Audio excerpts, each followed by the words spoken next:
গানের অনুষ্ঠান দিলে আমি যখন আপনাদের দাওয়াতে না যাই আপনারা অনেকে রাগ করেন, কেন হুজুর আসছে না? আরে ভাই, রাগ করার কি?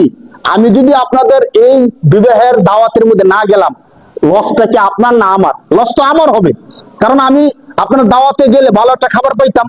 কি বলেন? মানুষকে খাওয়ার চাহিদা আছে না? তো আমি তো মানুষ, আমারও তো খাবারের চাহিদা আছে। আবার খাবারের পরে আপনারা হুজুরকে হাতিয়ে দিয়ে দেন, তো আমার পকেটও ভারী হতো।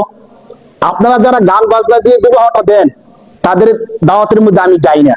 অনেকে মনে করে হুজুর অহংকার আছে এই জন্য হুজুরে আসে না, বা হুজুর এই সেই এই জন্য হুজুরে আসে না।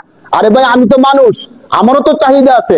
আপনার বিবাহের অনুষ্ঠানে দাওয়াতে গেলে আমার পেটটা বললো, পকেটটা বললো, কে চায় না এমন ভালো একটা খাবার খাইতে, করে টাকা পকেটের মধ্যে নিতে?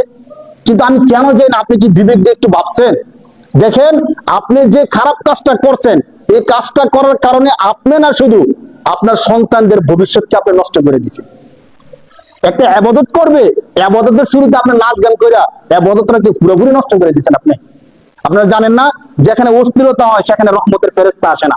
তো বিবাহের অনুষ্ঠানের মধ্যে যখন গায়ে হলুদ হয়, যখন গানের অনুষ্ঠান হয়, নাচানাচি হয়, আপনি চিন্তা করে দেখেন আপনার ছেলে এবং আরেকজনের মেয়ের মধ্যে একটা বৈধ সম্পর্ক হইতেছে, কিন্তু আপনার ছেলের আরো যত বন্ধু বান্ধব আসে, আর যত গার্লফ্রেন্ড বয়ফ্রেন্ড যারা আসে, তাদের যখন সাক্ষাৎ হয়, আপনারা কি হাদিসটা জানেন না যে বেগানা পুরুষকে, নারীকে চোখ দিয়ে দেখলে চোখের জিনা হয়, অন্তর দিয়ে কল্পনা করলে অন্তরে কল্পনার জিনা হয়, হাত দিয়ে ধরলে হাতের জিনা হয়, পা দিয়ে হাঁটলে পায়ের জিনা হয়।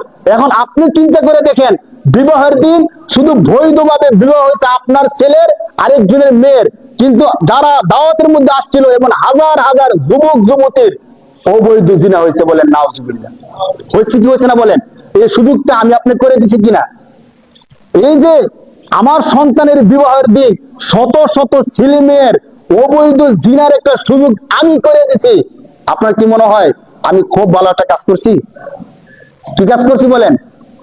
খারাপ কাজ করছি কিনা স্বীকার করেন, খারাপ কাজ করছি কিনা? আপনারা যারা মনে করেন যে হুজুর কেন আমার দাওয়াতের মধ্যে আসতো না, ভাই আমি এই জিনিসটা বুঝানোর চেষ্টা করি যে আপনি যে এই কাজটা করলেন ভালো কাজ করেন নাই সত্যিকার অর্থে। যদি শুধু এতটুকু হতো যে গুনাহ হয়েছে, তাহলে কিন্তু এক কথা ছিল।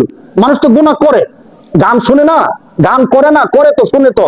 শুধু গুনাহ না, আপনি 100% বিশ্বাস রাখেন, আপনি এই গান বাজনা গায়ে হলুদের মাধ্যমে আপনার সন্তানের ফিউচারটাকে ধ্বংস করে দিচ্ছেন। আপনি বুঝতেছেন না তো কেন ধ্বংস করে দিচ্ছেন? বিবাহ ছিল আল্লাহর বিধান, আল্লাহর আদেশ। আল্লাহর আদেশটা পালন করতে গিয়ে আপনি শুরুতে নাচ গান দিচ্ছেন। নাচ গান দিলে আল্লাহ কি খুশি হয় না রাগ হয়? সবাই একটু বলেন।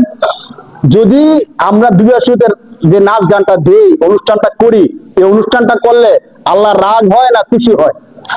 আল্লাহকে রাগ করাইয়া কেউ কি ভালো থাকতে পারবে বলেন? যে আল্লাহ আমাদেরকে শান্তি দিবে, দোয়া করি কার কাছে? আল্লাহর কাছে, যে আল্লাহ আমাদেরকে সুখময় দাম্পত্য জীবন দান করেন, আমাদেরকে এই দান করেন, ওই দান করেন, নেক সন্তান দেন। সবকিছু কাকে বলি? আল্লাহকে।